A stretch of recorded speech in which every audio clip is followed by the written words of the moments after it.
Some may find the following disturbing. Discretion is advised. Hey everybody, it's Aldo Gandhi, and I just want to let you know really quickly that our swag shop is reopened. DeepDishTees.com is where you go, and that's tees with T-E-E-S. Clever name, guys. They're the new home of our merchandise. You can get t-shirts, you can get caps, you can get coffee mugs, you can get hoodies, you can get all sorts of good stuff, and you'll help out the bar room with the purchase. So head over to DeepDishTees.com.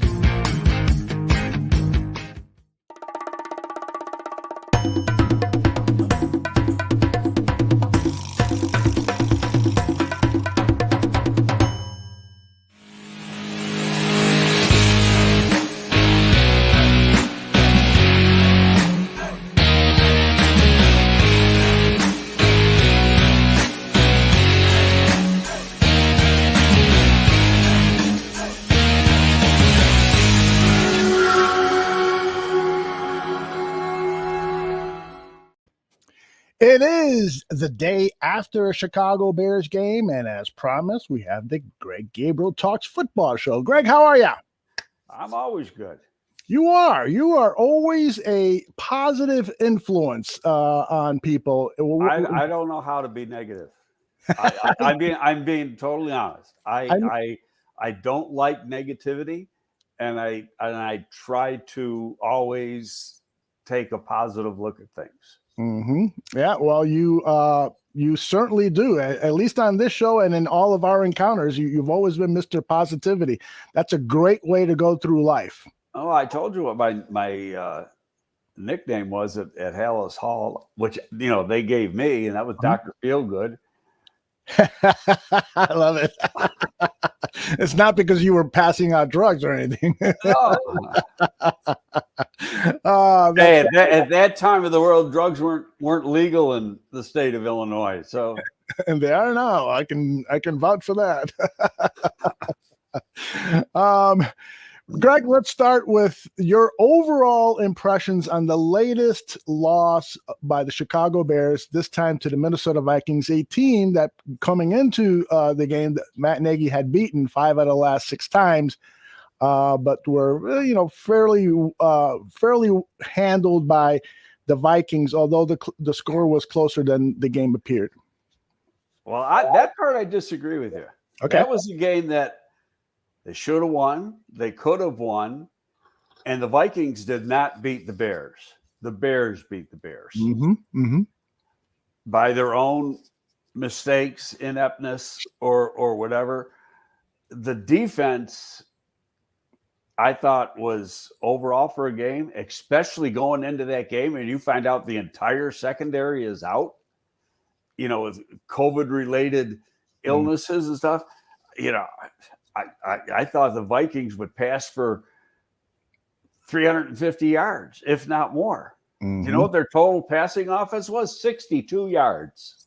It's amazing. But when you figure in the sacks, which takes away from the net yardage or the gross yardage and net yardage of the passing game, it was the lowest number of passing yards that their quarterback has ever thrown in his career. As a starter, they had less than 200 yards total offense.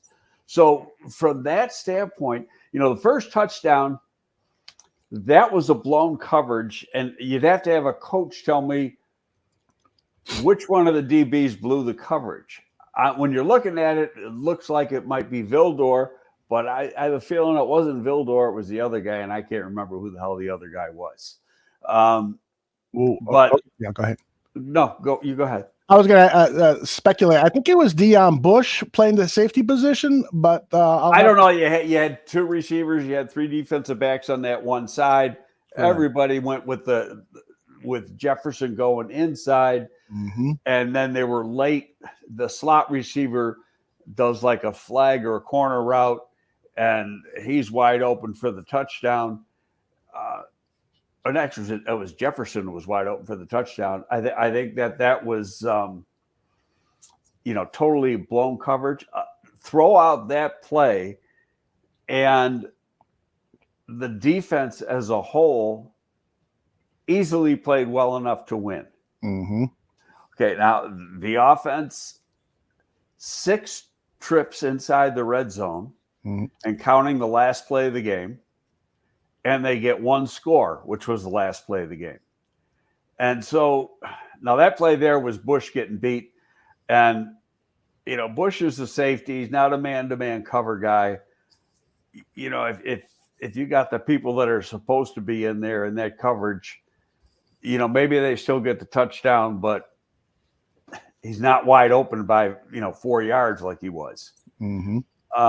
But the offense, they shot themselves in the foot a number of times every time they got in the red zone. But you come away with just a touchdown on the last play of the game after 6 trips inside the red zone. I mean, this could have been a game where the Bears won by 17 points. Yeah. Okay, so there's no way I'm going to say that Minnesota beat the Bears. The Bears beat the Bears. Yeah. For whatever reason. Now, did officiating play into it? Yeah, it's an excuse. But you're damn right it did. That might have been. We've seen some bad officiating this year. Yeah. That might have been the worst officiating game, starting with the opening Bears play. Mm-hmm. And the holding call on Tevin Jenkins, where Montgomery runs for like 9.5 yards on that first play. Mm-hmm. He did not hold on that play. Staying on that, go ahead, please. No, I tweeted out right after. I go, that's not a hold. Mm-hmm. I know what a hold looks like, and that's not a hold.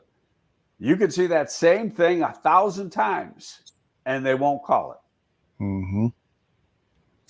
Yeah, it was a mystery hold because I went back and saw it, and I just didn't see. Sometimes I think officials anticipate that something is going to happen and throw the flag, even though it didn't happen. Maybe I'm totally wrong because it is kind of human nature sometimes to do that, which is another reason, Greg, why I keep calling for a full-time official so that they can practice this stuff over and over during the week, muscle memory, and just stay totally focused on their number one job, being an NFL official. But you don't agree with that. Well, I don't know how. I mean, what do they do all year? I mean, that's a hard. I think you need some full-time officials. Mm-hmm. Mm-hmm. I don't know if you need all full-time officials. But at the same time, going back to that call, first of all, Jenkins wasn't out on the perimeter in space. He was really still in the tackle box. Within the tackle box, he was facing the opponent, and his hands were inside. Mm-hmm. There's no hold. The penalty against Tease Tabor when he took out a blocker and made a tackle. How is that a penalty? Yeah, I agree. Okay, then the flag on Bush, Mm-hmm. where he's going to break up the ball and hit on a defenseless receiver. How is that receiver defenseless? Mm-hmm. They're both going for the ball. Yep. Very true. We could probably find about 3 or 4 more, but those calls ended up, well, number one, it ended the Bears' first drive. They're going to get it would have been 2.5 a yard on their opening possession, and then they would have gotten some more out of it. And instead you get knocked back because of a penalty. And then, of course, people on Twitter start killing Tevin Jenkins. I tell you what, Tevin Jenkins' overall play was pretty good. The penalty was stupid. Most offensive linemen will back him up. Mm-hmm. And if you, I don't know, do you got that play? A Vikings player took a swing at him. Yeah. But it wasn't the guy that he punched. Now, should a penalty have been called on him? Yes. Mm-hmm. Okay. But they missed, and it's like all the time this happens. It's the retaliatory. There's my big word for today. Jesus. The retaliatory punch is the one that gets caught, but a Vikings player took a swipe at him before that. Mm-hmm. Yep. And it was a different player. It wasn't the guy. So, but you want is this the play here? I think so. Yeah. No, it was the play. No. Right. The play was when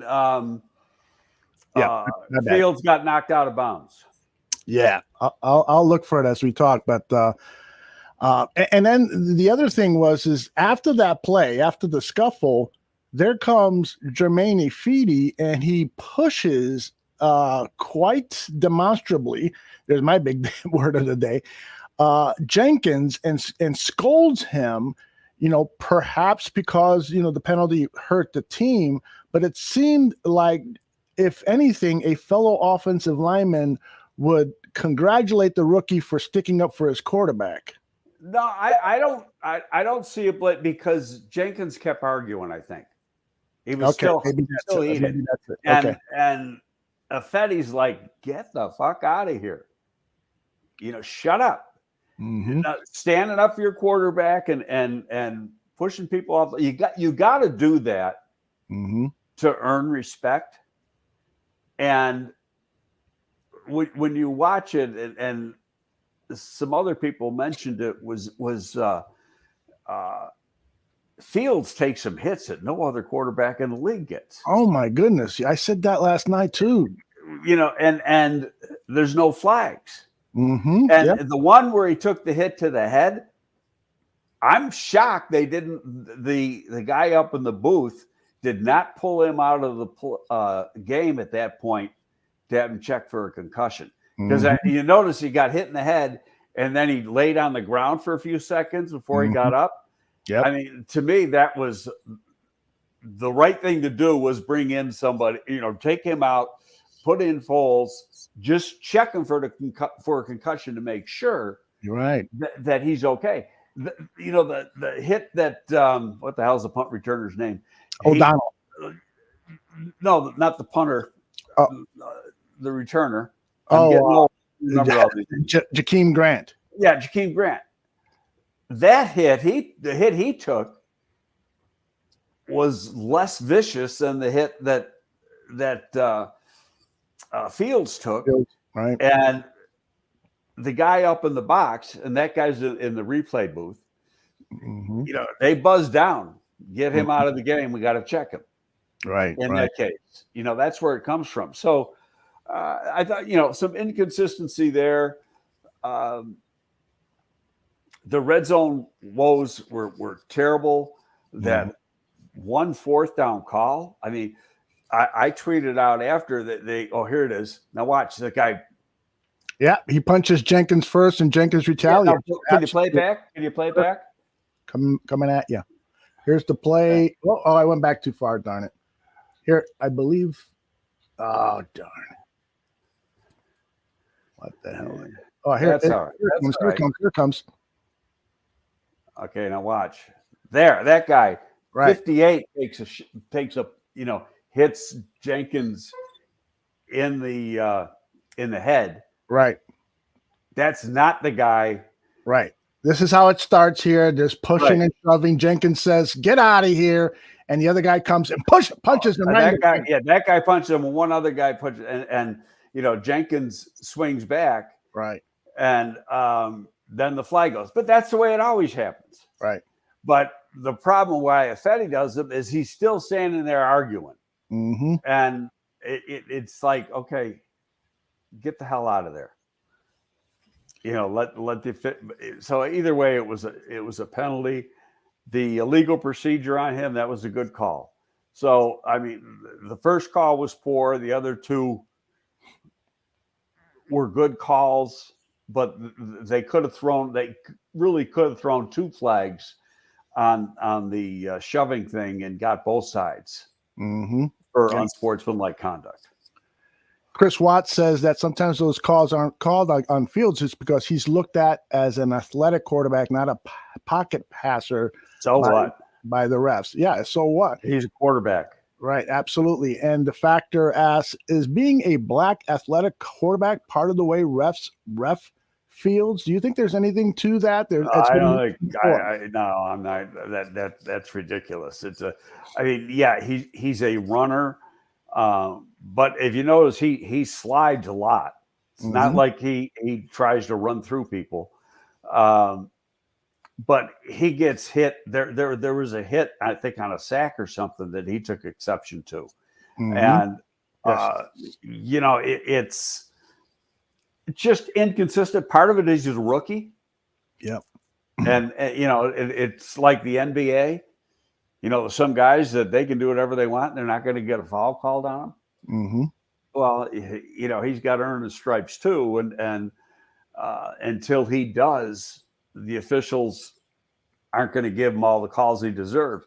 That been Aaron Rodgers, there probably would have been 3 separate penalties on Minnesota. Exactly. And I'll remind Bears fans, too, that Jay Cutler really got pushed around a lot, and he rarely got calls. I mean, it was almost every other week where I would post something on social media showing a late hit on Jay Cutler, a hit to the head that wasn't called.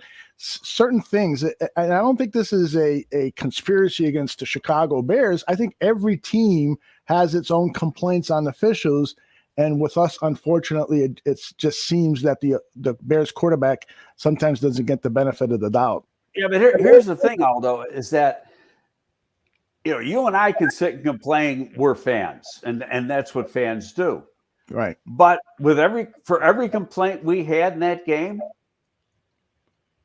the television crew was backing it up. That is true. There's no doubt about it. You're absolutely right. Okay, so you know, it was that obvious. Very true. There's no doubt about it. Zachary Sullivan has a question. Is anyone concerned about the lack of growth in Justin Fields? You know, I think yesterday was what we've seen all year, and that is flashes of brilliance. Now, what is causing that? My biggest concern with him is ball security. And I don't know if you saw the tweet that I put out. I put Bill Parcells. Yes. And quotes, fumbles are not a physical thing; they're a mental thing. And that you gotta remember. And I'll tell you where that came from. It goes back. So the season, it was a camp of 1990 and training camp, and we acquired Otis Anderson to be a backup. Rodney Hampton was our starter. And Otis Anderson, as good as he was and as productive as he was as a pro, had a fumbling history. And Parcells told him real early in camp, he said, Otis, you want to play, you don't fumble the ball. It's that simple. Because the first time you fumble the ball will be the last time you play. He said, and I'll put it this way. Fumbling is not physical. Fumbling is mental. It's a mindset. And that's one thing. And I was standing right there. That's one thing I will never forget. One of there are, of course, though, technical things that a player can do to secure the ball. Perhaps the most famous example was Tiki Barber. One season for the Giants, he was fumbling left and right, up and down and so forth. And then he spent the offseason practicing to secure the ball up high under the armpit near the shoulder, and his fumbles went down to practically nothing. So there are some things that from a technical standpoint, Fields can do to better protect the ball, isn't there? Yeah, you know, I'm going to grab my football over here. One of my footballs. Yeah, I love it when he uses props. So, great. And when I did play this stupid game, I was a running back.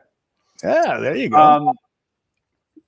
I noticed on one carry that when Fields had the ball, he had it basically like this. Okay, well, not too hard to knock the ball out of your hand like that. Okay, it's like this. Yeah. Now, Yeah. see the difference? Sure. Absolutely. And it's when you got it like that. Now later on, after that fumble, he was running. I think it was down in the red zone, and people got near him. He covered up both hands. So he got wise to it right away, but it obviously is a problem. I think one of the things he's going to have to do in the off season is work on grip strength. Oh, interesting. And there's a lot of things. I remember when I worked with Jim Fossil, he used to have his quarterbacks to strengthen their grip. Was he'd get a big 5-gallon bucket and fill it 2/3 to 3/4 of the way with rice, and then just have them dig down and dig down and dig down. And you do it until your arms get, your hands and your forearms get so sore. But that will strengthen your grip. Yeah, that's an old kung fu from the old TV show Kung Fu. That was an old training technique for the character. Lots of talk in the chat room. I hate to bounce to a different subject here, but I want to make sure we get this in. The Factor, for one, says, did Thomas Graham show enough in one game to wonder where he has been? And Mule Skinner adds to that, why wasn't Graham used earlier in the season? Another total misusage of a player. Before you answer that, Greg, I'd like to play a comment made by Thomas Graham yesterday after the show that I think will clue us in as to what happened with Thomas after he was drafted. Let's recall that after camp was let out, he was cut by the Chicago Bears. So he was asked by the media yesterday, what were his impressions when he was personally, cut? Once I got cut, I was just I was butthurt, but I knew that I didn't show everything I needed to during camp. I made mistakes, and I think the one thing that I didn't do that they wanted me to show was consistency. That's one thing I showed through my whole college career, was a consistent corner that can go out there and make plays in and out. And I feel like during camp and during preseason, I didn't do enough of that. And I felt, and they felt, that I needed to develop. And it was a kind of a hard truth that I wanted to say, but I took a year off of football. It was hard. And me and Ryan had talked about it. He gave me film to watch other corners that are similar to my game. Ronell played a big part in that, just helping me after practice with meetings. And it was a roller coaster for me, and I'm not going to act like it was easy. It wasn't an easy moment for me. But just eventually my confidence started growing, started making more plays in practice, and I just knew, like, whenever your opportunity comes, you got to take advantage of it, because God is only going to give you this chance at once. It's about what you do with it, and you feel me, prayed on it, and I'm thankful for him for allowing me to be in this opportunity and get this chance. So that's the answer. He has gotten better as the season has gone on. Yeah, I thought that was a very mature answer on his part. I thought, now we don't see we see the preseason games. I thought he played pretty good in the preseason games and good enough to play. But what we don't see is practice. And if he's not practicing hard, or he's making mental mistakes in practice, those types of things, not showing the intensity that he showed in the preseason games, then you can't rely on him. Right. And during preseason, your position coach is watching every single rep you take. That tape's being reviewed by the position coach and the coordinator every day. So, and my thought was, yeah, he made plays in the preseason, but he must not be a good practice player, because otherwise they would have brought him up. They've brought other guys up, and they kept leaving him down, which tells me, okay, they didn't trust him. Now, what last night showed me was that, and to go back to the preseason where I said I thought he played pretty good, and then he made some plays last night, is that he's a gamer. And so maybe the coaching staff, too late, found out the same thing. But he's a rookie, and coaches rely on consistency. Mm-hmm. They got to trust you. He was brought up as an emergency call-up. Right. So he reverts back today to the practice squad. He's not on the 53. Oh, okay. So he's got to be – now, they can call him up again next week, call him up again the week after. They can do that, or they can just flat out bring him up. Mm-hmm. I think part of that will have to do with the health of some of the other guys. But did he show enough to earn more playing time? Yes, absolutely. But there's some procedural things that got to go on before that can happen. Right. Brummy Bear is making us aware that Matt Nagy isn't getting fired today because he's currently holding a presser. And we were going to go on after the presser, but because of our personal schedules, we couldn't. But there was a feeling. Well, let me say this.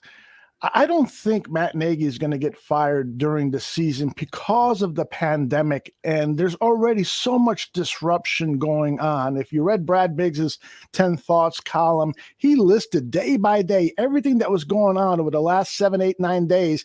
Just, lots of player movement because of the pandemic, lots of stuff going on.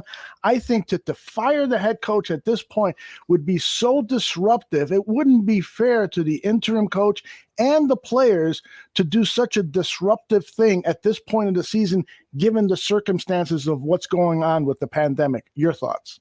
I don't know if I agree. Okay. I think if you first of all, if you want to start interviews under the new league rule, right, a current head coach does not have to be fired by next week. You could be told, right? Yeah. You just got to be told. Mm-hmm. For all we know, he could have been told. It certainly seems like it sometimes. And the reason I say that, and you know me, I'm not pro-fire, at least I just don't like putting people up in front of a firing squad 24/7. Yeah. And that's what they do here in Chicago. But still, in saying that, the tone of his voice and his body language the last week has been a lot different than it had been. Mm-hmm. He's a lot more subdued. Mm-hmm. And so, right away you got to think, has he already been told something? And we don't know. And put it this way, if they go out and interview some people starting next week, he's been told, because that'll get out because you got to request permission. It's not like you can just automatically go interview a Todd Bowles. Mm-hmm. You got to put in a permission request, and even though it's for a head coaching job, the team you put in the request for is under no obligation to say yes, especially if that team's fighting for a playoff spot, right, or a top seed. Mm-hmm. So it's not an automatic that. Now some guys will interview, obviously. Mm-hmm. There's at least 2 jobs open already. Mm-hmm. Jacksonville and the Raiders. So they're going to start interviewing people. And they're going to start interviewing next week. Yeah. Well, I'm with you, Greg. I think fans, people like me, are too quick, to say, fire this guy, fire that guy, and so forth. It is, part of the industry. These guys are paid very well, and they're sort of the subject of the hostile crowd. But you're right. It is, we have to step back sometimes and remember these are humans. There you go. I was just going to use that. They're human beings. They got families. Mm-hmm. And part of the equation is the families. In fact, to me, that's the most important part of the equation. Yep. It's, you want to hammer on the guy. He expects it. Right. Okay. He knows it comes with the territory. Mm-hmm. Is it fair for his kids, for his wife, for him to go to being a dad and go to a football game to watch his son play, get booed at a high school football game? Is that fair? No, that's not fair. Totally agree with that. PZ and others in the chat room are saying if Nagy gets fired during the season, that likely means Pace is staying. Your thoughts? Well, I don't think we have the answer to that, because Pace could get fired next week too. Mm-hmm. I mean, that's and it's really it's kind of an important issue, mm-hmm. because who's going to be doing your interviewing? And so that plays into it, and it's a very important part of the question. Now, we started talking about this a couple of weeks ago, never really finished it, but there has been, the argument could be, well, Ryan Pace has had 2 shots at a head coach, and actually he's had 1, because he had nothing to do with the head coaching hire of John Fox. And so if he goes, or rather if the coach goes, he should go with him. Well, Jason Light is working on his 3rd coach and hit a home run with the 3rd one. Mm-hmm. Tommy Telesco and with the Chargers, I was going to say San Diego, he's working on his 3rd coach.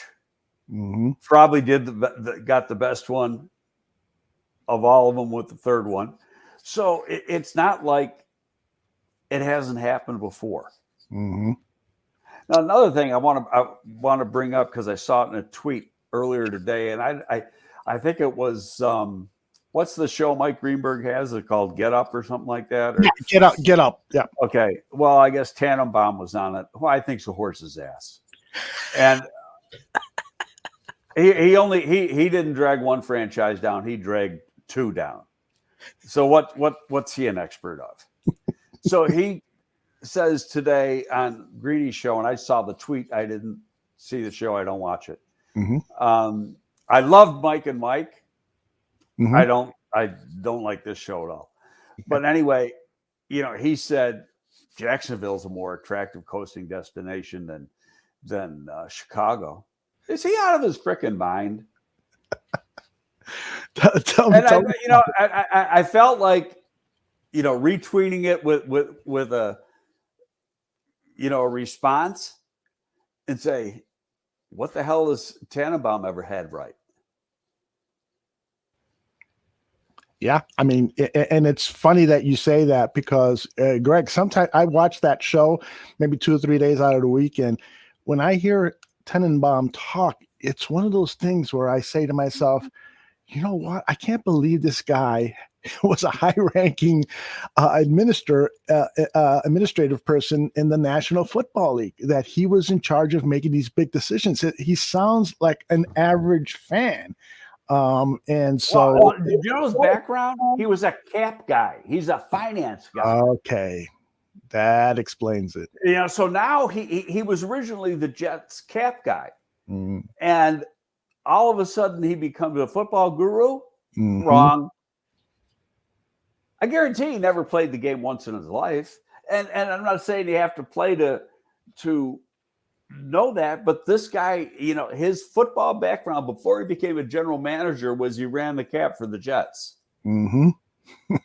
His hires at the Jets, at the Dolphins, have been absolutely horrible. And now he's an expert on TV? Come on, give me a break. Yeah. A few days ago, Adam Hogue posted at WGNsports.com that he had heard through sources that Ted Phillips has been talking to friends privately about potentially stepping down from his current role and making sure that there is a football operations person so that he could totally divorce himself from that responsibility or the appearance that he has a role in football operations. Have you heard anything about that? No, I haven't heard it. You sent me the thing, And I could see that happening, that, especially given what they're going to be doing in the future with, down the street from you. Mm-hmm. And that's going to require a lot of time, a lot of work, a lot of money, a lot of effort.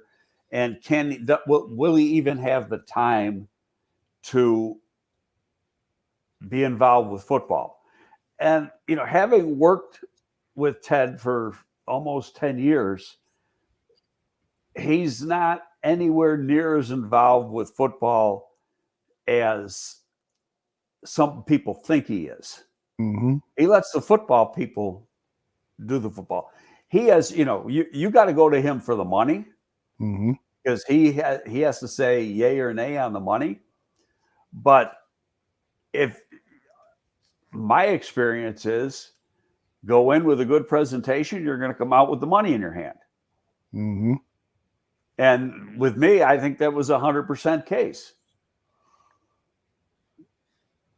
So, I know how he operates, but now, and we've discussed this, and I'm not totally for the president of football ops, and because then I say it's a glorified title for a general manager. Now, and thinking about it over the last few days since you sent me that thing, I think there's a place for the right person, but you got to absolutely define that role.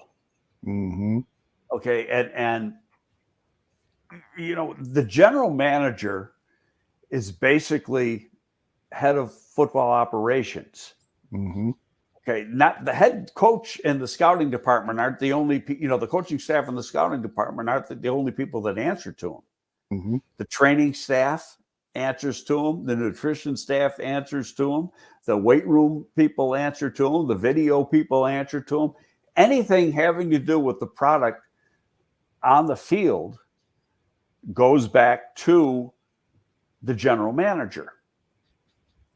Now, can you take some of that off the plate of the general manager and have a football ops guy there, Mm-hmm. and let the general manager control the most important part, and that's the team and player personnel? Yeah, that can be done. It really gets down to, and we've talked about this, who has the tag.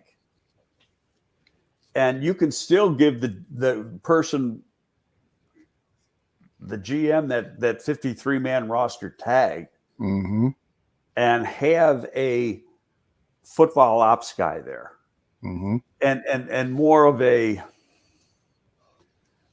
mentor, somebody to bounce things off of, Mm-hmm. who knows what he's doing, and then helps with the overall overall view of the operation. And especially if it's true in what Adam Hogue had, as far as Ted wants to slip away from some of that. Again, that project in Arlington Heights is not huge. It's quadruple huge. Yeah, it's galactic. And it's going to be 10 years in the making. Hell, he might not live out that project. Very true. Very true. Yes, it's true. So but the time and effort that's going to be involved in that. I mean, just think about it, Aldo. It's not just building a stadium. And Ted was very, very involved with the reconstruction of Soldier Field. And they try to say renovation. That's a freaking brand new stadium. Yeah. When it was built, they kept the shell of the old Soldier Field, but it was a new stadium built within the shell. Mm-hmm. And Ted was very, very involved in that. He's going to be very involved in this, but this is 10 times more of a project. Absolutely. Okay, you've got you've got a lot of infrastructure work. You got demolition of the the racetrack. Mm-hmm. You got to plan the stadium. How big is it going to be? Is it going to be a dome stadium? And you got to build a dome stadium. If you build a dome stadium, you're going to get, I guarantee you're going to get at least one Super Bowl, and you'll probably get more because of the size of the city of Chicago. Mm-hmm. You're going to get a Final Four. You could get a NCAA football championship game. There's a lot of things that could play into this. Mm-hmm. And so, and then, what am I right in saying that's 327 acres? I think. Yeah, that sounds right. That sounds right. I know it's like 35 acres larger than the site where the Rams stadium is. Oh, okay. Okay, and that was Hollywood Park. Mm-hmm. So it's that development of, okay, how much room do you need for the stadium and for parking? And then what's left for further development? And is that going to be, those parcels going to be sold off? Or are they going to be leased off? All sorts of things like that. And it's just, it's almost mind-boggling the work that's going to go into that. Mm-hmm. And, it's almost like that's got to be his chief job to oversee that. Yep. I mean, even the process of making sure that everyone who is involved in the project, you've got to do background checks. You've got to make sure that these are people of integrity. You got to make sure they deliver quality work and so forth. That whole undertaking just by itself is mammoth, because you need quality people to execute a job like that, or could get botched. Lots of great questions and comments in the chat room. I won't be able to get to them all, but here are a few that I'd love for you to address. PZ, for example, says, would the titles president of football operations or general manager be a large factor in the candidates interested? I think that's a good question, because, as I scroll down the list of administrators for every football team, there are, very similar titles, but you've got the president of football operations, you got the senior general manager. I think I saw on one team. Does any of that really matter, or is that just kind of a negotiation ploy? I think it depends on team by team. Mm-hmm. And I can't think of the guy's name right now who's president of the Rams. Okay, I'll look that up. And his dad was an agent. Mm-hmm. And he's been involved, in football his entire life. But he's like a president of football operations, so to speak. And Les Snead is the GM, and Les Snead has control, of the roster, et cetera, and the scouting department. So if you wanted to use a model, that might be your model. Mm-hmm. And whether that guy was involved in the construction of that stadium, yes, Kevin Demoff.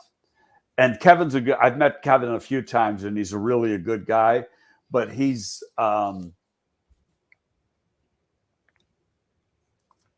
he's a cross between businessman and football guy, because he has been involved in football his entire life. But that name they bring up, Trace Armstrong. Trace Armstrong's been, since he got done with football playing in the league, as far as I know, he's been strictly an agent. So where's his expertise to be a director of football operations and everything that it encompasses? Mm-hmm. Yep.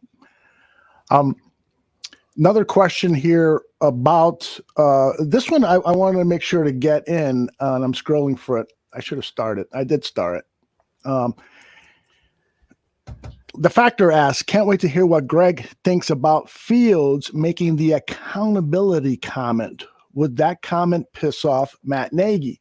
The comment that he's referring to is after the game, in the post game interview with the media, he said, all of these penalties, perhaps we need, more discipline. I'm paraphrasing.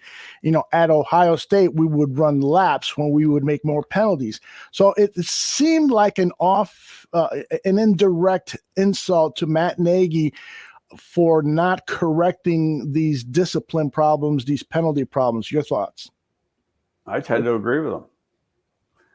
Yeah, and I had a tweet yesterday. Let me see if I can find it. I just had your Twitter thing up. If you're not, when you're watching a Chicago Bears fan, and if you're on Twitter, make sure that you're following Craig Gabriel's Twitter feed, because it's very, very instructive on a lot of things. Okay. Stupid penalties are a product of a team being undisciplined. That's on the coaches.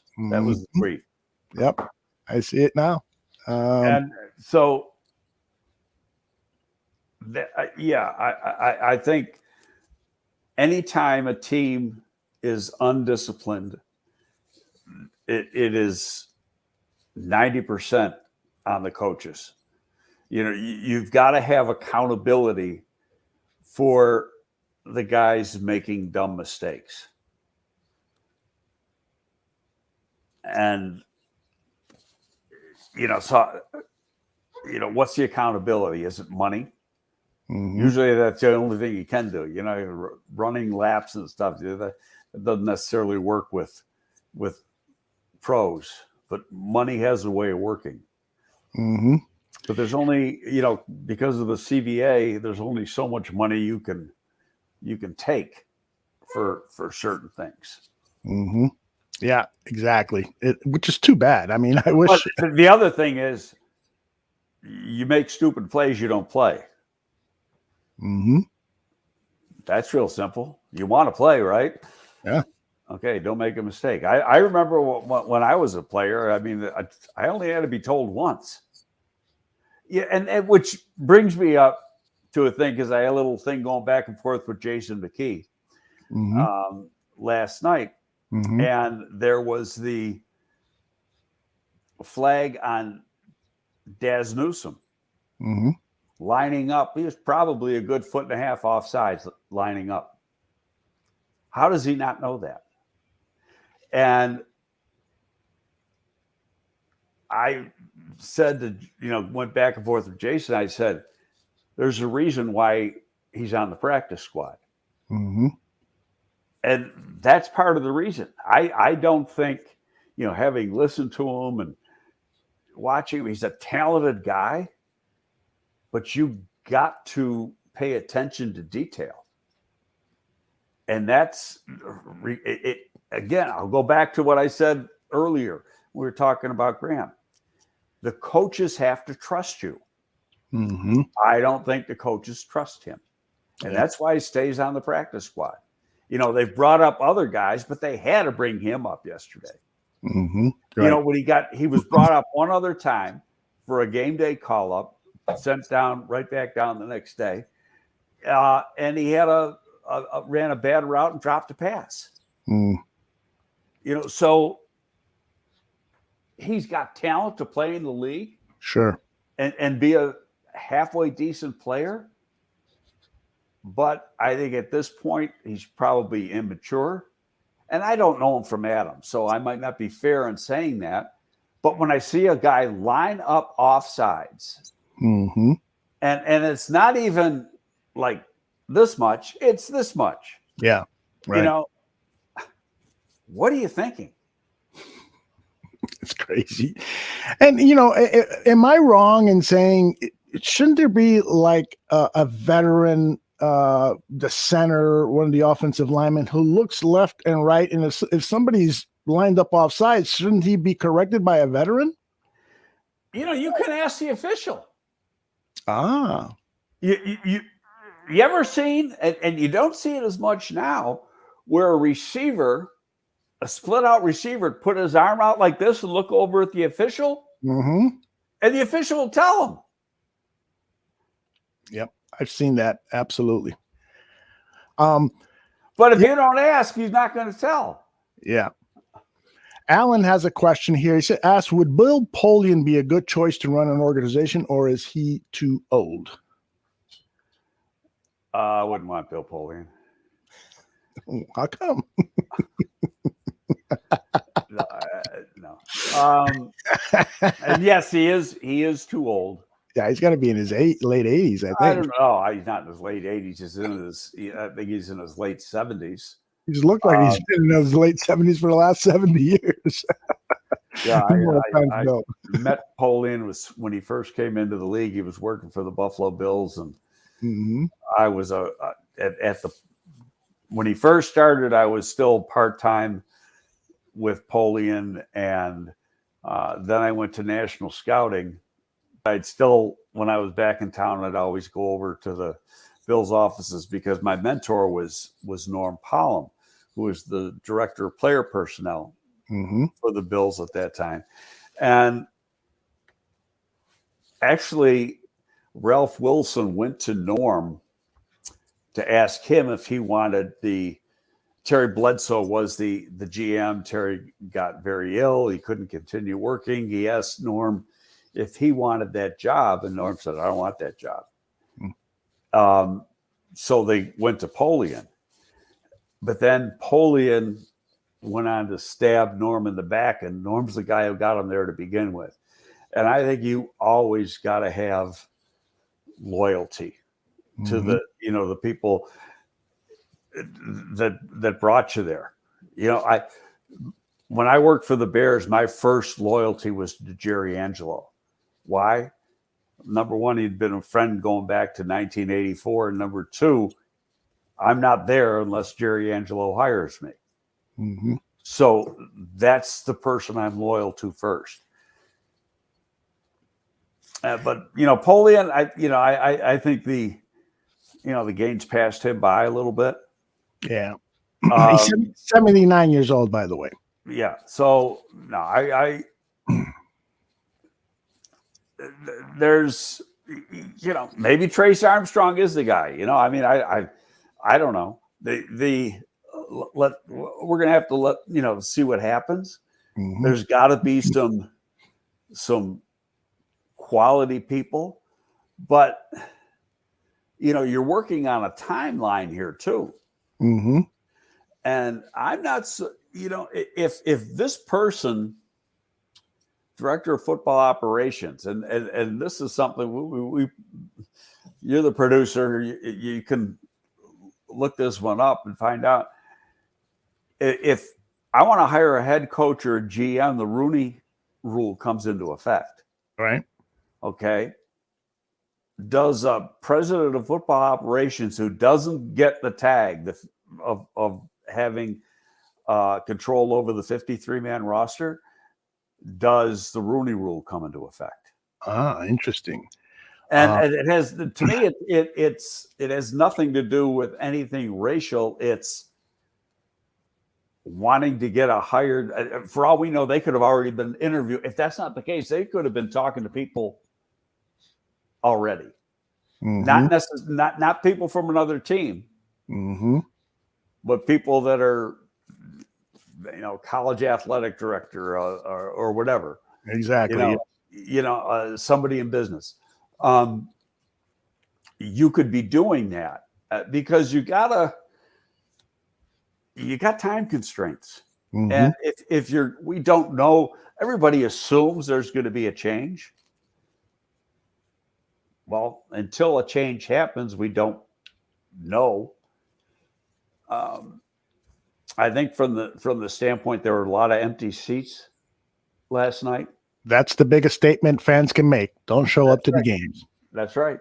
And, there's only one more home game, and, how many are going to show up for that one? And that's against the Giants, which aren't exactly a good team. Yeah, exactly. I would expect I expect to get a lot of calls at people offering me their ticket. How about this? I guess they could be playing against Mike Glennon in that game. Because Daniel Jones was put on IR. He's done yesterday. Yes, that takes him out for the rest of the year. Indeed. Because you got to be on 3 games. Right. So I started yesterday's after game show, Bear Football, praising this was the very first thing that came to mind when they said, Aldo, your thoughts on the game. I spent a minute praising the play of Akeem Hicks. I mean, clearly. He came to play. Yeah, he looked healthy. And every time Akeem Hicks is on the football field, this Bears defense looks so much better. Those defensive backs who were no names for Bears fans before yesterday were aided by Akeem Hicks and Robert Quinn, and Hicks' infectious attitude, his demeanor, and he loves being a Chicago Bear so much. You know, it's highly unlikely that he's going to be a Chicago Bear next season and beyond. What are your thoughts on Akeem Hicks? And is there a sliver of a chance that the Bears and Hicks can agree on something? If you can get him at the right price, Mm-hmm. but you know, I would assume right now he's looking for a raise. Mm-hmm. And when you look at how many games he's missed over the last 2 years, now, I'll tell you, one of the reasons he played really good yesterday is he hasn't played in a month. He had fresh legs. Yeah, that helps. He's a lot fresher than everybody else. Mm-hmm. And so, you know, he's relatively healthy. Mm-hmm. And don't get me wrong, I love Akeem Hicks and I love what he brings to the table. But at the same time, you got to be reliable. And he hasn't been reliable because he misses games. Mm-hmm.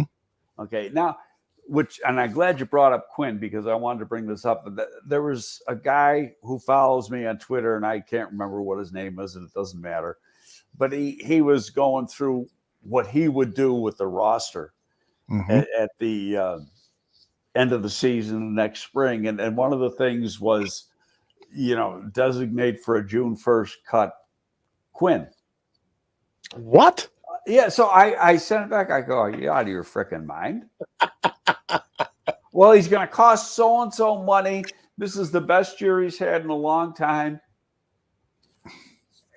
Right now, he's arguably one of the best pass rushers in football. And that's what you need on teams. And you want to get rid of him? I don't get that thinking. You know, I said, and he kept arguing with me. And, you know, going back and forth, and it was in DMs, not in on regular T. And I said, hey, look at it. You want to think that way, fine. But, you know, the idea is to bring in good football players, not get rid of them. Exactly. Well, he didn't play good last year. Well, you know, people have already said, you know, there was something going on with him. And he's talked about it publicly. Yes. Yeah. And on top of this, and I remember when he came, you know, he was a severe medical risk when he came out. He's got a tumor in his head. Yeah, brain tumor. Yes, exactly. But it's a non-cancerous tumor. And, you know, someday that's going to have an effect. But right now he's playing his ass off. And, you know, he goes into yesterday with 14 sacks. He gets 2 sacks yesterday, one being a strip sack. So he's got 16 sacks in 14 games. That's amazing.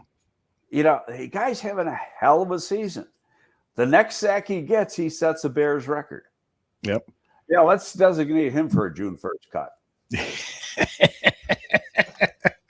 Yeah, let's designate Justin Fields as a June 1st cut just because somewhere down the line, he's probably going to cost the team $25 million a season. Come on. At least. It's going to probably cost him more than that because, you know, the thing's going up all the time. But indeed. Here's the other thing about Quinn that I'd love your thoughts on is imagine if Khalil Mack was healthy and playing alongside him. Between the two of them, they could have gotten 40 sacks, perhaps. Yeah. I mean, Khalil, before he got banged up, and that's a problem. I mean, he is legitimately banged up and has been for the last couple of years. And part of it is brought on by himself, the way he plays. You know, he is balls out on every single play. Right. And he gets doubled, sometimes tripled. It takes a lot of abuse and your body, you know, he's worn out. Yeah. But his contract has been restructured so many times to create cap space, you can't get rid of him. Exactly. Right. And Quinn's been contract's been redone once. So it would cost a lot of money to get rid of him. But this guy was, his thing was, well, you need cap space to get it. Well, yeah, fine. There's other ways you can create cap space. Absolutely. Without getting rid of one of your best defensive players. Yeah, it doesn't make any sense. Whoever that person is, only got one more good year left in the tank. Nobody knows the answer to that. But from what we've seen so far this year, you can't say there's going to be a drop off in his play next year, unless he physically gets hurt somehow. That could create that. All right. Another player, I wanted to bring up another few players and get your reaction to them. Travis Gibson, he committed a dumb penalty yesterday, but overall his play, do you see a potential for this guy to be a developmental pass rusher so that with Mack and Quinn, perhaps he can be the heir apparent to one of those guys? Yeah. I've always liked him, and I think, he's growing as a player and he's getting better. And when you've got people like a Khalil Mack and a Quinn who are accomplished pass rushers,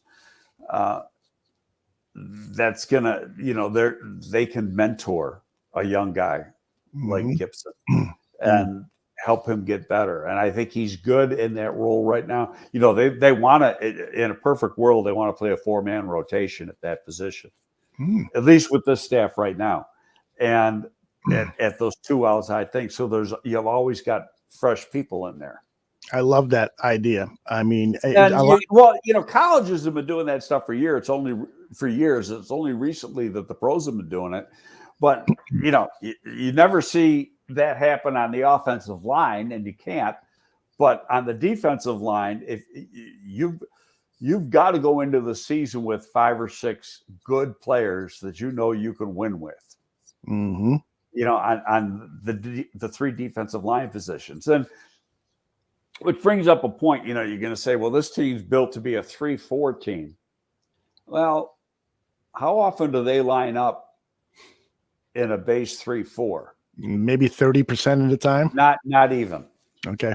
They're basically they're a 4-2-5. Okay. With your 2 linebackers, you got Roquan and who's ever there was Danny Trevathan,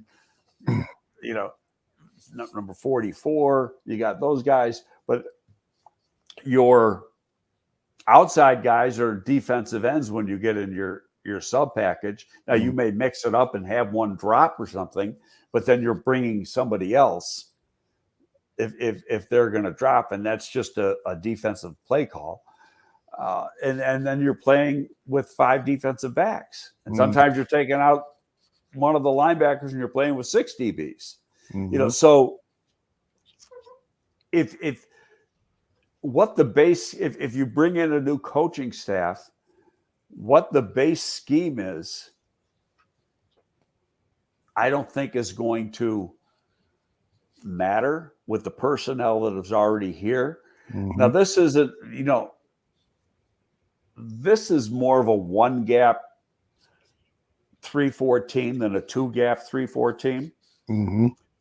So if you went to a base 4-3, and in which case Mack and Quinn would be defensive ends instead of, and it's just position designation. They're freaking defensive ends now. They're edge play, and the right term is edge. They're edge players, right? And all those interior defensive linemen they have, including Eddie Goldman, can play defensive tackle, in that sub package. Okay, the guy who could be the odd man out, but he gets a push when he's pass rushing, is Tonga.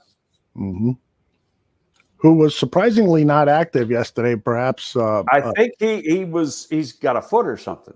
Okay. He was on the injury report all week. Okay. He didn't practice all week. That list was so long, I couldn't remember who was on it or not. I love this question from Cornelius Squalls. He says, how closely does the head coach work with the head of player personnel? Very well. Not as much during the season, except for if you get a situation like yesterday where you had to bring a bunch of people up. So yeah, that's going to be I'm going to hate this word. So will you. A collaborative effort. I hope I never hear that word again. So it's collective. I mean, the coaches know what the guys are doing in practice, but the head of personnel, who is the GM, he knows what they're doing in practice too, because he's watching that tape every day. Yep. But you can't. Let's fast forward to free agency and the draft. Obviously, scheme fit has to play into it, and we've talked about this before. You've got a definition for every position on the field, more so on defense than you do on offense, but you're looking for specific type of players at each position. So you're not going to put the proverbial bring in a square peg to put in the round hole. He's got to be a schematic fit for what you're doing. Your pro scouting department is the guys that are doing a lot of that work. They're doing that now. And it's not something they just started last week. They've been doing it, all along. And, they're scouting the other teams in the league. They're scouting the individual personnel. They're scouting who is going to be potential free agents. And speaking of potential free agents, because you figure A-Rob's not going to be here and you're going to have to go out and spend some money. One guy who would be on that list just tore an ACL, so that could knock his ass out. And that's Goodwin from Tampa. Now he's tearing an ACL in mid-December, which means he probably won't have surgery until after the first of the year, because a lot of times they want to wait a couple weeks before they do surgery. I mean, obviously, it's up to the doctor and the philosophy of the doctor. But so let's say he has January 2nd surgery. Hell, he might not be ready until the second half of the season. So is that a viable option for a wide receiver in free agency? I think that just cuts a guy right off. Yeah, it's an unfortunate injury for him. There's no doubt about it. Right. Alan says, do you think that we should get a fullback to help create a better situation for their running back? No, very few teams use a fullback. And when they do use a fullback, they do what other teams do, is you got one of the blocking tight ends. A U-back type, right? Yeah. I mean, he can line up as a I fullback or an offset fullback. I think it's been J.P. Holtz most of the time this year. He doesn't do a bad job. Yeah. Because all that guy is supposed to do is be a lead blocker. Okay. And he's got to be. Now, could you use a guy like Ryan Nall? If what we haven't seen from Ryan Nall is proof that he can be a blocker. A consistent blocker on the offense. Right. And does he have enough sand in his ass to be able to do that? Enough pop to be able to do that. So, but that's what, it's a bastard position, and it's pretty much been done away with in the league. Yeah, there's a couple of them floating around the league, and if a team does have one, they have one. They don't have two. All right. 20 years ago, everybody had a fullback. Right. I saw Mike Burton, the former Chicago Bear fullback, playing. I think it was for the Kansas City Chiefs this weekend. So yeah, they're still around, but you're right. They're like almost extinct. It's a dinosaur position. You got to have the right guy in your tight end mix. You got to have the right guy. But you go out and you try to find that guy. I mean, it's not like you can just say, okay, I'm gonna, like Jimmy Graham can't play that position. You're not going to stick him at that position. You got to have a guy. I'm wondering if a guy like Horsted they don't put him in that position, but I'm wondering if he could do it. Well, that was a question, and I should have started, but somebody had the question of what is your evaluation of the team's tight ends? And I will add to that saying if Jimmy Graham is likely not coming back next season, they're not going to sign him to another 1-year contract. But do you think acquiring another tight end is if Jesse James, Horsted, if those guys come back, TJ Holtz, do you think it's necessary for the Bears to add another tight end? And do you have confidence in Cole Kmet?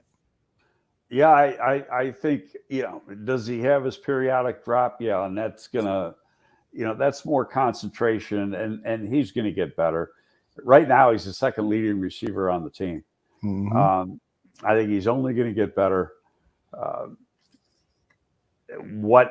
What's good about him is he can play the Y in tight, and you can split him out. I would think, looking at the personnel, there's more important things to worry about, and that's not one of them. Mm-hmm. And you can cut Jimmy Graham loose, and he doesn't play enough now to warrant a roster spot for another year. Mm-hmm. Part of the reason he was here was to mentor some of these young guys, but now, Kmet's going to be going into his third year. Horsted's been around. Holtz has been around. They've all been here long enough. Jesse James, I think, was a pretty good acquisition. Mm-hmm. Another guy who can play the Y position. So, no, I don't think that's an area where they try to go. They got to get wide receiver. They got to get corner and maybe Mm-hmm. safety. And, depending on what happens with Akeem Hicks, you got to get a defensive lineman. Yeah, you really need an interior defensive lineman. So they're going to have some money, but we don't know who's going to be available yet. Because we don't know who the hell's going. First of all, let's find out who's coaching. Mm-hmm. And then go from there. And you could say, I think the masses and the media are going to really push for an offensive head coach. Mm-hmm. But is that necessarily the right guy? It's the fear of not properly developing Justin Fields that attracts people to that idea. Well, that's why you go through an interview process, because let's say you're gonna interview Todd Bowles, and Todd Bowles will probably interview for every job that's out there this year. Okay, Mm-hmm. and he will get one of them. Mm-hmm. And I know Todd well enough that if it was me, I might interview him and then say, okay, we're done. Sign here. Yeah, because I know he's talking to people about being his OC. Mm-hmm. There's one name I've heard. I don't want to mention the name, but I called a friend of mine, in fact, this morning, and I said, you should know this one guy, and he's in college right now, but he's been in the NFL. And I said, what do you think? And he was all thumbs up. And he's worked with the guy, and which made me feel good, because that means Todd's talking to the right people. Mm-hmm. Yep.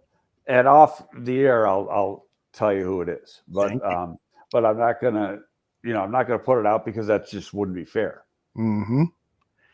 The Bearman says his concern is that the Bears have swung and missed on coaches and a GM. How can we trust anybody at Halas Hall to replace a man at the top? And so it's a fair question.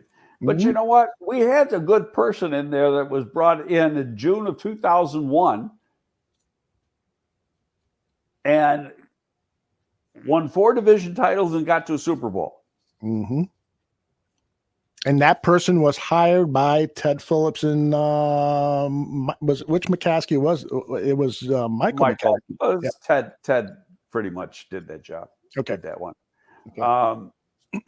And there was, I'll tell you what, there was a power play. Nobody will remember this, but Tom Donahoe was pushing real hard for Mike Modrak to be the Bears GM. And Modrak got a lot of pub during the interview process. And, you know, Modrak and Donahoe worked with each other in Pittsburgh and were good friends. And if I remember correctly, and this is before Jerry was actually hired, you know, like they kind of put Modrak kind of put Ted in a bad way, like a take it or leave it situation, and really rubbed Ted the wrong way. And you know, Ted came back with this, and Jerry got the job. And you know, I know Tom Modrak very, very well, and may rest in peace. But Jerry was 10 times better than Modrak ever would have been. Mm-hmm. Is that your alarm? I know you've got an engagement coming up soon. You have a little bit more time? Yeah, I don't have an alarm going. Oh, I got my dog behind me and he's sleeping. What is your dog's name, by the way? Bennett. Bennett? Yep. He's right. If I can. Where is he? I don't know if you can see him way down there. He is hiding. Oh, I see his paw. There he is. There he is. What a good-looking dog. What a great-looking dog. That's 100 pounds of. That's 100 pounds of power right there. Damn. I got a 15-pound dog. You take him for a walk, and it's like he takes you for a walk. That's exactly right. Let's see. I want to try to address some of these questions here because we've got so many good ones. Here's Jamal says, who do you think should be running the Bears? I mean, is it time for the team to perhaps consider bringing in a new chairman of the board? It happened with Michael McCaskey, and he was replaced with George McCaskey. Is it time now, after 11 years? George's record is much worse than his brother's record during that time where he was leading the Chicago Bears. Is it time for the team to consider, maybe, you know, the board of directors to consider bringing in somebody else? Well, who are they going to bring in? Next McCaskey would be Brian. Mm-hmm. Mm-hmm. And Brian is really a good person and a qualified person. But what has George done that, I'll put it this way. People who don't really understand how the process works sometimes put unfair blame on people, mm-hmm. you know, and what their involvement is. Now, when I worked there, Michael was the chairman. Michael didn't have a whole lot to do with anything we did. Mm-hmm. You know, it was just, you know, you talk to him a couple times a year about certain things, but I'd have to meet with him before the draft, and you know, Jerry and I would sit down with him and just tell him this is what we're going to do. Mm-hmm. He might ask a question or two, but otherwise, that was that. Okay. I think George is more hands-on. Yeah. But you know, he's an owner. Mm-hmm. So I mean, and you know, there's the old saying: owners own, coaches coach, players play, scouts scout. George owns, and hopefully that's what they're doing. I mean, Hub Arkish has been kind of leading this thought that perhaps Bears ownership is a little bit more involved than they let in. He was the one that reported that management came to the Pace and Nagy and said that this Justin Fields should be the starter for the rest of the season. Yeah, and I've already addressed that. Yes, you have. And I love Hub dearly, but I don't believe that. Like I said, I've said here on this show that rumor has it, never been verified, that a decision came from above. But what's the above? Yeah. Is it Ryan Pace? Could be Ryan Pace, right? And because Ryan Pace has charge of the 53-man roster. So I don't know. I don't personally. I don't think it was George, but is anybody there going to tell you who said what? Yeah, no, it's not going to happen. To me, it just seems outlandish that he would make a statement like that. Is he then promising Pace and Nagy another year? Go with the rookie quarterback, because I know we're probably not going to be as ready with him to score points. It's going to take development, and I'll give you another year. It just doesn't feel right. It doesn't sound like something George McCaskey would do, but I could be wrong. Well, I mean, even if you thought that, you still got to look at the growth, and has, and the undisciplined play, and is the arrow still going up with Justin Fields under this current staff? You got to answer all those questions. So I don't think you can tell a guy and be fair. Hell, you can tell a guy and then say, you know what, didn't go the way I thought it was going to go, and so I'm changing my mind. Right. And that's my prerogative. Yep. I know we talked about the tight ends already, but I gotta bring this up because I'm doing a show tonight with Dan Aguirre, who hates Cole Kmet, thinks that he's a bust and so forth. And Stephen McGeeshie says, I would play James and Horsted more to put Kmet on notice. His hands are inconsistent and he plays small for his size. And I just got to remind people, Cole Kmet is 22 years old. He's a pup. You got to give this guy time to develop. Yes, he's going to piss you off. He's going to drop passes that should have been caught. Yeah. But you got to look at the bigger picture. He's a kid. He's 22 years old. Am I wrong or right, Greg? Well, you're sticking up for your neighbor now here, too. I mean, he's from Arlington Heights. So you got to stick up for him, right? Am I lying or what? Yeah. I'm just hopeful that he's going to turn out to be good. And I think he's going to be an excellent NFL tight end. Is there some inconsistencies? Yes. Absolutely. It takes, if you take tight ends as a whole, it takes them a few years. We used to think, I used to study all these positions when I was working for the Bears, and basically look for when the breakout years and with receivers, and part of it was how people were teaching receivers, but it was usually like the third year that the light really came on. Yeah. And it's the same thing with the tight end, and with receivers. One of the reasons is that when they came in as a young player, you got basically three wide receiver positions, and now in today's game you got four. But you've got your slot guy, you've got your X receiver, and you've got your Z receiver, and the Y is your tight end. And they'd have these guys learn all three positions, which isn't easy. And depending on the offense, and it's not like, okay, if you can line up at X, you can turn around and line up at Z. Wrong. They're two separate positions. Yeah, exactly. I've been learning that. Yeah.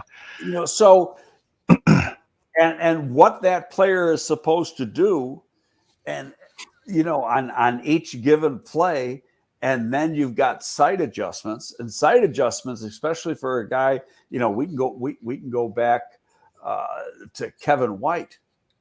Kevin White had a 3-route tree when he was at West Virginia. It was one of the most elementary offenses in college football, as far as being simple. But he struggled having to learn how to make sight adjustments. And so here you got a guy that runs 4.35 that was playing 4.65 because of his unsurety. Not sure what he's exactly supposed to be doing. And if you can't play at full speed at that position, you're useless. So what teams have done now to get rookies up and running earlier is have them learn one position, which means you've got to carry more on your team. Right. Yeah. I'd love it. This rule where you're dressing more people, more players for games. I would love for them to continue that post-pandemic. I don't know why they don't do that. Well, I think part of it is competitive balance, because let's say you dressed all 53, which I would be all for. But then, you're playing the New York Giants and they got 3 guys hurt. So you've got a 3-man competitive balance edge going into that game because they got 3 guys hurt. So I think that's really one of the main reasons for the rule.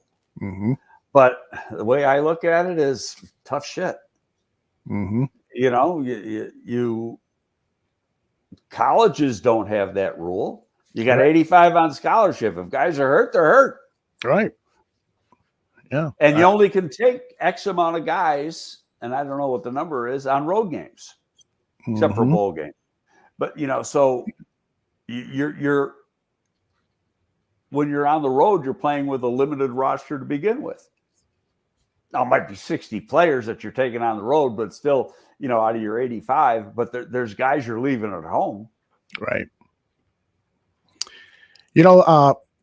Jim Harbaugh is a name that creates a lot of feelings here in Chicago. I listen to people's opinions on Jim Harbaugh. A lot of people hate him as a potential coach.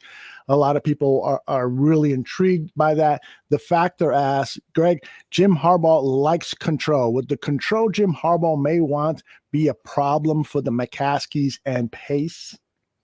Well, it's said that he wants control. Does he really want control? Does he have to have it? You're only going to find that out during the interview phase. Do I want to know? I think he's a college coach. I don't, Hub would be the exact opposite. Hub and Harbaugh are friends. And so he'd think it's the greatest hire on earth. I am the exact opposite. I think he's a college coach. I think some of the, you watch Michigan games and he's always crying on the sideline. It just not the type of personality. I'll take his brother in a minute and a half. Me too. Okay. But I'll tell you what now, his brother screwed up that game the other day, big time. Oh, yeah, against the Packers, yes. I mean, first of all, how about the first drive? They got the ball 7.5 minutes. And now you got 4th and goal from the 4-yard line, and you go for it on the opening drive? No, you take 3 points. Yes. Because you just had the ball 7.5 minutes. You got to get something. And, especially being, the time of the position. It was the opening drive of the game. Yeah. Get something. And then his call at the end, going for 2 instead of the tie. So if he kicks a field goal, he won the game on that opening drive. Yep. Had everything else been the same. I think that was 2 really dumb calls on his part, but overall, he's a great coach. Yeah. He is. I'm a big fan of John Harbaugh. Greg, I've kept you a half hour later than promised. I could go another 2 hours with you. This has been so much fun and such you used to teach a class on how to scout. Have you ever thought about maybe teaching a class on how to run a football organization? That would be fascinating. I don't know how much you're paying me. Let's get the dean over in Notre Dame on the phone, and we'll negotiate something. Get who from Notre Dame? The dean or whoever hires faculty members over there. That would be a great class. Speaking of interviews, did you happen to see? It was done on Barstool Chicago. Mm-hmm. They did an interview with Tommy Rees like a week and a half ago. No, I missed that. Oh my God, it was fantastic. It was one of the best interviews that I've ever seen. It was, done on Zoom, and mm-hmm. Tommy was probably a guest for 25 minutes, mm-hmm. but he went through that whole thing where he's on the road with Kelly after they stayed out on the West Coast after the Stanford game. They played golf at the country club of San Francisco on Sunday with some alumni, and then they go up to Washington to meet with the one coach. And the whole time Kelly knows he's probably leaving. And, they're in a recruit's house who ended up staying with them, and they leave the house and all hell breaks loose on social media that he's leaving. And so basically, Kelly, but it was, Tommy's reaction to that whole week of events and how he took himself through it. It was really a great interview. Yeah. I'm going to leave you with this one last question. It is from our David one. He says, okay, Greg, Walsh and Montana versus Belichick and Brady. Who do you take? Belichick and Brady. Really? See, I'd go with Walsh and Montana, but tell us why you like the BB combination. It's more up to date with today's game. Mm-hmm. And how many Super Bowls did they win together? I think just 2. No, Belichick and Brady. Yeah, I was thinking Walsh and Montana. Yeah. Yeah. No, and Walsh was way ahead of his time. Mm-hmm. But Montana, as good as he was, had Montana not played for Walsh, would Montana be as good as he was? Montana was pretty average after he left Walsh. Mm-hmm. And, it's not that he didn't have great physical traits, but it was that offense that was created by Bill Walsh. Mm-hmm. And that really had him way ahead of, all his opponents, all his competition. Mm-hmm. Yeah, that's been a big debate lately because everybody's trying to determine who's the greatest combination of all time. I'm always going to have an affinity for Bill Walsh and that West Coast offense. But you're right. I think other quarterbacks could have maybe even employed that offense more effectively. Well, don't forget, he has Steve Young then running in that offense, and Steve Young did pretty damn good too. Exactly. And even Steve DeBerg, when that offense was just starting to take off and before Joe Montana arrived there, I believe even he had some success running that offense. It started to show promise, and Montana was perfectly suited for it given his physical attributes. But I agree with you that, Montana probably, and when he left and played with the Chiefs, he had some success, but nothing at the size of what he had at San Francisco. Right. But in fairness to Joe Montana, the training techniques that you have now, mm-hmm. you did not have then. Very true. Very true. And the rules protecting quarterbacks. I mean, Montana got whipped by the Giants and other teams. Very, very aggressive tackling of him that would not be allowed today. Oh, Jimmy Burt. When I was with the Giants, Jimmy Burt in NFC championship game sent Montana into heaven. I remember that. And a play that would draw a flag right now. Mm-hmm. Yep. But not then. For sure. All right, Greg, it's a Sunday game next week, so I will see you back here on Monday, unless there's some big news out of Halas Hall, and I'll call you and bother you and see if you can come on. Okay. Well, don't forget, stay on. I gotta tell you. Absolutely. Okay. So I will let everyone else know that we'll be back here at the Barroom Network later tonight. Dan Aguirre and myself, we're going to take a look at media response to last night's game, and Dan will share his thoughts about why he hates Cole Kmet and much, much more. So the best way to stay in touch with everything that we're doing is to subscribe to our YouTube channel or subscribe to our audio podcast. You'll get notices whenever something is delivered. For all of us here at the Bar Room, including Greg Gabriel, my name is Aldo Gandia. We'll see you next time. See you later.